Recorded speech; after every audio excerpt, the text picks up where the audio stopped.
For the past 2.5 months, the House of Commons has been suspended and members of Parliament have largely been working from home. During that time, Conservatives have succeeded in holding the government to account, and we have put forward a number of constructive solutions to fix Liberal programs so that Canadians can get the help they need. But virtual committee meetings are not a replacement for Parliament, nor are the Prime Minister's daily press conferences in front of Rideau Cottage.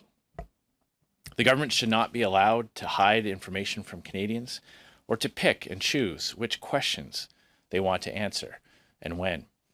But that's exactly what's been happening. In a crisis, oversight is more important than ever.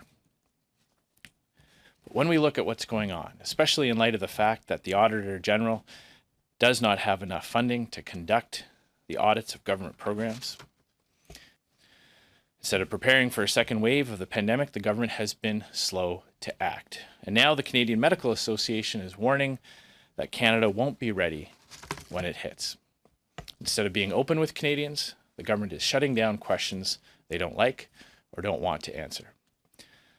That is all wrong. And all of these issues underscore why Parliament must resume on Monday. No one is suggesting that all 338 members of Parliament show up on Monday next week. But I strongly believe that we can return to normal parliamentary business, do our jobs in the House while still respecting public health guidelines. To that end, Conservatives have put a motion on notice that calls on the House to declare Parliament to be an essential service, and on party whips to work with the Speaker to determine how many MPs can safely meet in the chamber to debate and vote on legislation while respecting public health guidelines. By our calculation, the House can easily hold 50 members of Parliament while still respecting physical distancing. We also want to see all standing and special committees begin to meet virtually and for committees to have their normal powers restored. Now, this is not a partisan issue. This is about whether or not a country like Canada can have a functional parliament during a crisis. But the other parties don't seem to understand that. Again, to be clear, I am not suggesting that all 338 MPs show up on Monday. And nothing in the current agreement requires them to do so, whether parties reach a deal or not.